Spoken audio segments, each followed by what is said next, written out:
Bismillahir Rahmanir Rahim. Dear students, Assalamu Alaikum. I am Yasir Hussain from Pakistan Studies Department, Army Public School and College, Ordnance Road. I welcome you all to APSAC's online support program with lecture number 2 from chapter number 5. The objectives of our today's lecture are: highlight the impact of nationalization on industry, education, commerce and trade. Then describe the impact of nationalization on economy of the country. Then identify the key aspects of 1973 Constitution. Before starting today's topic, in order to refresh your knowledge and provide a linkage between the previous topic and today's topic, we will have to just recall the previous topic. In the first lecture, we have discussed about that of the Zulfikar Ali Bhutto's era, in which we discussed the main aspects of the economic reforms during 1971 to 77, the nationalization of industries, then the nationalization of the banks and insurance companies, and we also have discussed about thereafter labor and agricultural reforms. Now, in this lecture, we are going to discuss about the impacts of this nationalization. Students, the first topic of today's lecture is that of the impacts of nationalization on industry. The impacts are both positive and negative. Therefore, we will take them one by one. The first is that of the positive impacts. The exploitation of the laborers ended, salaries and other benefits increased. Number 2 point, the industries began to pay all duties and taxes to the government. The mill owners showed better attitude with the laborers. The hold of the 22 families in the industrial circle ended. The government was able to maintain prices of the industrial goods.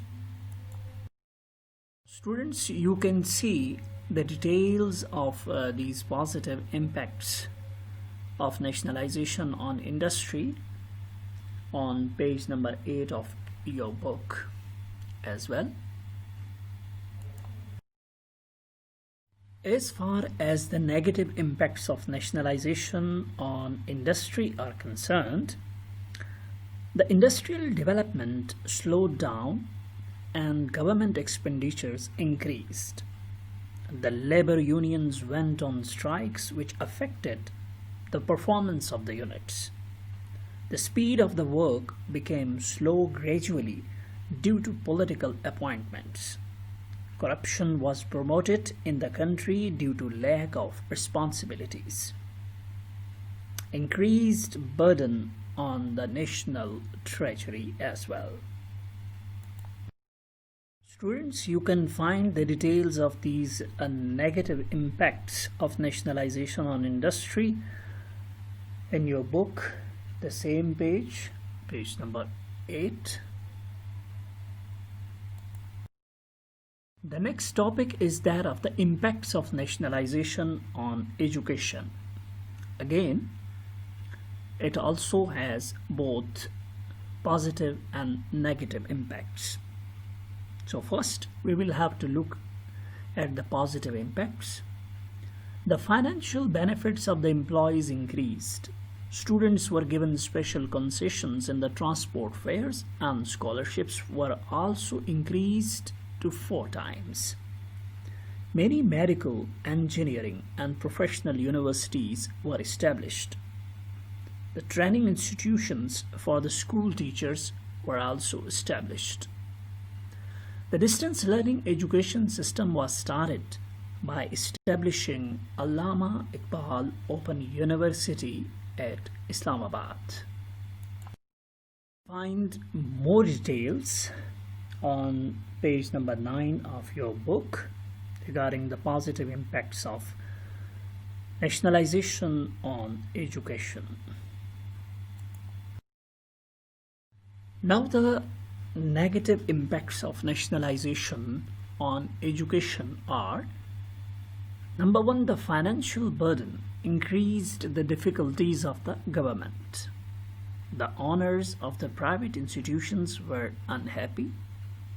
Tension developed between the transporters and the students due to concessions on the transport fares. The unlimited liberty made students negligent in their education. The student unions became threat to the peace and security. These are the negative impacts of nationalization on education. You can find on page number 9 of your book. We'll discuss about the impacts of nationalization on commerce and trade. Again, it has both positive and negative impacts. First, the positive impacts. It increased the production of the state industries. The trade balance of Pakistan improved and economic growth started. The exports of the country increased. National and foreign trade enhanced due to agricultural reforms. Students, you can find these positive impacts on commerce and trade on your book, page number 9 and 10. These are the 4 points. Dear students, now before I will let you know about that of the negative impacts of nationalization on commerce and trade, I will let you know the meaning and definition of the commerce and trade as well. It means buying and selling of goods or things, or exchange of goods is called trading, or you can say commerce and trade. Now, the negative impacts are: inflation affected the salaried class and increased price of commodities. Inflation here means hike in prices, महंगाई जिसे कहते हैं. The second point is the import of luxury goods increased, which affected the balance of payments. Now here, balance of payments or balance of trade भी कहा जाता है. There is a slight difference between the two.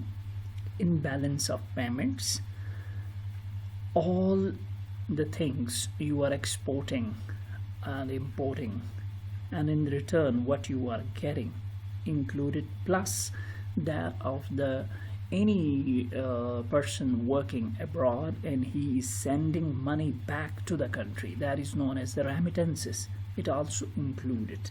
That is the balance of payments. Whereas in the balance of trade, only the exchange of goods which you are exporting, and in return what you are getting, that is included. Likewise, if you are importing some items from the other countries, so in return whatever you are paying, that counts. So therefore this is the difference. Now the formula to know the balance of payments or balance of trade is very simple. That is, balance of payments or trade is equal to that of the value of exports minus the value of imports. So this will give you the balance of payments. It may be positive and negative. Positive when the exports are higher and the imports are lower. That country will be a richer, prosperous and developed one. And it will be negative trade deficit, we will call it. And this situation, the imports will be higher as compared to the exports. As far as the Pakistan's situation is concerned, is this one: we are a trade deficit country because our imports are more as compared to the exports. The next point is of negative impacts of nationalization on commerce and trade. We were discussing the secure reserves of the foreign exchange started decreasing, and then the increase in oil prices tumbled the trade balance of Pakistan in 1973. Here another important term, foreign exchange. Foreign exchange means the reserves, the currency we are carrying in our State Bank of Pakistan. That is the foreign exchange, because mainly the buying and selling or whatever is dependent on the dollars, so that is our main foreign exchange. Students, on page number 10 you can find these negative impacts of nationalization on commerce and trade. Dear students, now we are going to discuss the last topic of today's lecture, that is the key aspects of the Constitution of 1973. Dear students, just recall your previous class, that is class 9th, in which you have already discussed in chapter number 4, History of Pakistan, Part 1, about the Constitution. You have also discussed about the Objectives Resolution 1949. Then the previous constitutions of Pakistan, those were the first Constitution of Pakistan 1956, then the second Constitution of Pakistan 1962 in detail. You know that Constitution means the fundamental law of the state. When Pakistan was created in 1947, there was no its own constitution. Therefore, Pakistan was at that time functioned with the help of the Indian Government Act of 1935 with certain amendments. This is because without constitution, no country can even function for a single day. Then a guideline for the making of constitution comes. That was the Objective Resolution 1949, and then the first constitution in 1956, which was then abrogated in 1958 when General Ayub Khan imposed martial law. Then the second constitution was introduced by General Ayub Khan in 1962, which brought presidential government. And then after the separation of East Pakistan, a new constitution was brought forward by the then Prime Minister Zulfikar Ali Bhutto in 1973. Here now we are going to discuss about this Constitution of Pakistan, which is still in act in Pakistan, and it is our present constitution. Dear students, now we will discuss the key aspects of the Constitution of 1973. The first point is preamble. Like the previous constitutions of 1956 and 62, The objectives resolution has been included in the preamble of the Constitution of 1973 as well. But then it was made a regular part of the 1973 Constitution through an amendment in 1985. Number 2 point is that of the written Constitution.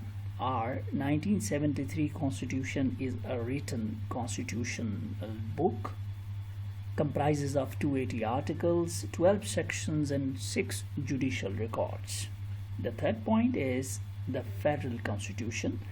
It means Pakistan is a federal state, comprises of 4 provinces, the federal capital Islamabad, and adjoining tribal areas, Fata, which is now part of the Khyber Pakhtunkhwa, remember that, and Pata, certain provincially administered tribal areas as well, which are now also part of the Khyber Pakhtunkhwa as well.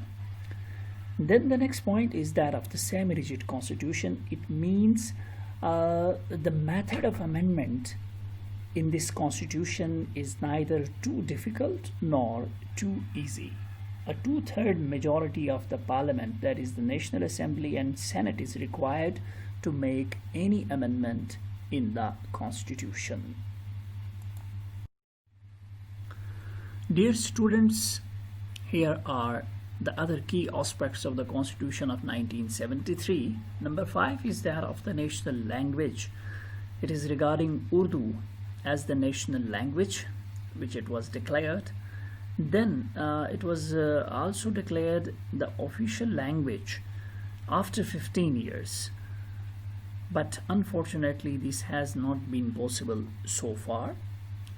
Then number 6 point is that of the Islamic Constitution. For the first time, Islam has been declared as the state religion in this constitution. Then it was declared essential for the president and prime minister to be the Muslims. And the official name of the state of Pakistan is the Islamic Republic of Pakistan. Number 7 point is regarding independent judiciary. It guaranteed to provide an independent judiciary.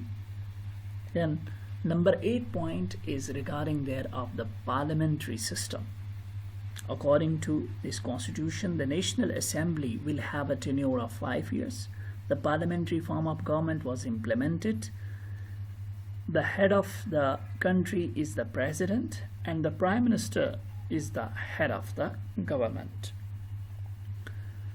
Then number 9 point is that of the supremacy of the constitution. If any person abrogates the constitution or tries to abrogate it, he will be charged with high treason. Number 10 point is that of the constitutional institutions. A number of constitutional institutions. Here you can see Council for Common Interests, National Economic Council, etc.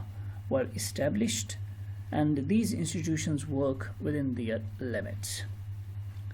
Number 11 point is that of the bicameral legislature. Bi means two, cameral means regarding the houses. So the previous constitutions of Pakistan were having a unicameral legislature, comprises of one house, but this time two houses. That is, the upper house is known as the Senate and the lower house is known as the National Assembly. The provinces have been given equal representation in the Senate, and it is a permanent house. The tenure is of 6 years. It consists of 104 members. The National Assembly comprises of 342 members. The total number of the members of the Parliament is 446. Now the last point is that of the fundamental rights. The Constitution of Pakistan guarantees all the fundamental rights to its citizens. Now just look at what we have covered in today's lecture. That is The impacts of nationalization on industry, education, commerce, and trade, both positive and negative impacts we have discussed, and then the key aspects of the Constitution of 1973. Dear students, now it's time for the task. You will have to read and highlight pages 8 to 12 we have covered today, learn by heart the definitions and the concepts, and then you will have to answer the following short questions and do write in your notebooks. First question is from the exercise. Short question, question number 7. Question is, why is the 1973 Constitution called the Federal Constitution? You can find its answer on page number 10 under the heading Federal Constitution. You will have to do it in your own words. Then there are 2 extra questions, short questions. That is question number 3 and 4, because in the first lecture I have given you question 1 and 2. Now this question 3 is, write any 3 positive impacts of nationalization of industry. You can find any of the 3 because 5 were given in the book. Then question number 4, write any 3 negative impacts of nationalization of education. Dear students, that's it for today's lecture. Best of luck, best wishes. I will be waiting for your assignments. Take care. Allah Hafiz.